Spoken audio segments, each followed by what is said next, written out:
Thanks again for joining me. And today what we're going to do is we're going to take a look at 7 side hustles that you could do while working full time.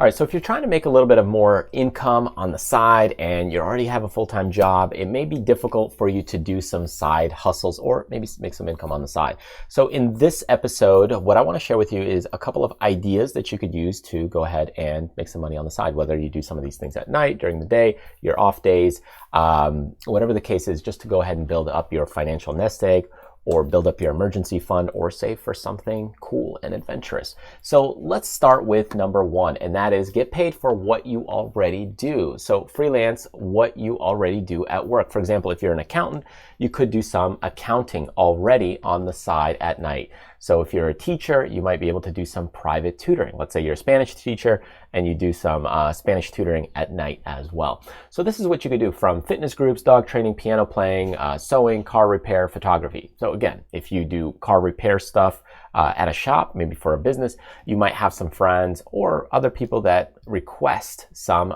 services for you because you already do it already. So here's kind of QuickBooks Online. It's one of the great things out there that if you're already an accountant, you do some other things on the side for accounting.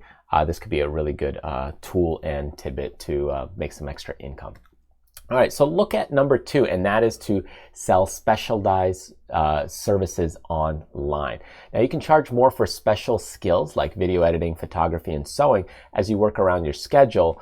So if you have these kinds of things that you could build a skill set for, then this is definitely something to consider. So again, this is kind of saying maybe you don't have the skill yet, but you could build the skill fairly quickly. So for example, you might not be a photographer yet, but you're like, hey, that sounds pretty cool. So I'll pick up a camera, maybe take a couple of classes. It may take you, a couple months to really understand the whole process. And then you should be able to get into it and start making some additional income on the side because you're able to maybe work on the weekends. How do I know this? I did wedding photography for years, and a lot of that stuff is on weekends. So if you already got a full-time job Monday to Friday, you could do photography on weekends and evening times and be able to make some additional income there.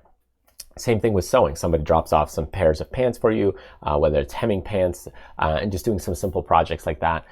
That's again some additional income that you could do that doesn't require a ton of skill sets, but you do need to know and understand some things. So just a little bit of getting going, startup things, and then you should be good to go. All right, let's look at number 3, and that is Uber, Lyft, and delivery driver. Now here you could work as much or as little as you want, and you could pick the type of driving that best suits you, whether it's for Amazon, DoorDash, food delivery, and other services. So Uber's pretty big these days, and there are Uber Eats. So whether you're delivering food to people, there's a ton of different things that you could really do for online food things. So whether you're going into delivering, today's special offers.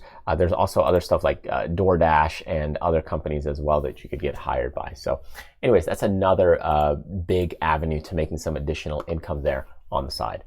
Babysitting children at night can also fit into a lot of people's full-time schedule. So if you're already doing a full-time job, but there's a lot of parents out there that need some flexibility at night. Maybe they're going on date night and whatnot, and this could be a fun way to get some extra cash. Now, unfortunately, it may not pay as much as having like a skill set, like let's say you're an accountant or photography, but again, if you combine these things together, if you're doing photography, maybe every 3 to 4 weeks you get a gig because your photography business is building, and then maybe you go ahead and do some childcare at nights as well periodically, maybe on a Wednesday and a Thursday. So all of a sudden that can start to add up as some additional side hustles. So pairing these together, now you have some income coming in from photography or sewing, and then you have some more income coming in from childcare, babysitting and nannying. All of that starts to kind of grow with time. So that's how you should think about it, is that you're layering these things into your schedule and how they can really work well together, right? Because that's what it comes down to.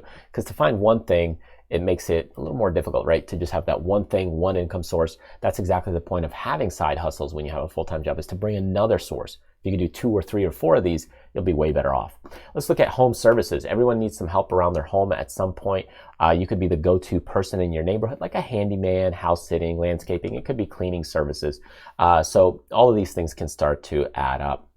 So for example, we had our nanny from periodically for our kids that came by and also cleaned the house. So again, if it can work in your schedule, you could tie those things together. That could be a good win-win situation for you. Looking at number 6, we've got Airbnb Host. If you own a property, again, not for everybody, but if you do own a property, you could take advantage of the space and rent it out with Airbnb. It's pretty much like a hotel type of thing. And you can see Airbnb, it's very popular. You could do some offbeat things, and look at these rentals that you could do. There's tons of different stuff. You could do like beachfront rentals. So there's many more things out there. And if you really just check it out, depending on the nights, some could be $100 a night, others could be much more depending on location. Like this one here is $57 a night, $47 a night. So they're all a bit different, and people are looking for different things, maybe like a vacation resort or area with some amazing pools. That could be another great attractive thing depending on the area that you're in. Okay, let's look at number 7, and that is learn a higher earning skill. So you can focus on learning a skill you don't already have to step into a higher earning bracket for some side income. This could also be some online stuff, like on Fiverr, for example, is a gig-based website, such as recording a voiceover could be pretty big. And it's a simple task that you could do, with just a good microphone. Or also video editing, picking up some software. You could spend maybe a couple of weeks or a month to just do some simple editing and trimming with video production, just similar to this YouTube video. And there's a lot of people that'll pay for that, even if you just have some basic skill sets. Now, you might not be able to tackle on some huge projects or some complex projects, but keep it kind of in your wheelhouse, right? Keep it simple. If you could do some simple basic editing, then do that and start your way and work your way to more complex projects and higher paid projects. But it's just a way to get the ball rolling. So again, think of this as multi-layer, multi-dimensional. If you could do babysitting while you're doing house cleaning and doing photography on weekends, and fixing some people's cars on during some other days, all of a sudden your skill sets ramp up, your side hustles and income ramps up. Unfortunately, there's a lot of scatteredness to it. So if you can make it fit in your schedule or somehow scale it, like let's say you're doing like furniture flipping or something on the side, as long as you can somewhat look at scaling it, that's really what you're looking for, is that whether you're scaling it through your time or scaling it through projects and inventory and things coming in, then that's really in the end what you probably look for and want. All right, so thank you so much for joining me. Hope you enjoyed this video and you got some ideas out of it. There's many more side hustles, opportunities, and things that you could do. It really just comes down to what's a good fit for you. Not everybody's interested in taking pictures. Not everybody has an extra property or room to rent out. So find what makes sense for you and look at the opportunities around you, so that way you could bring some more income to your personal life.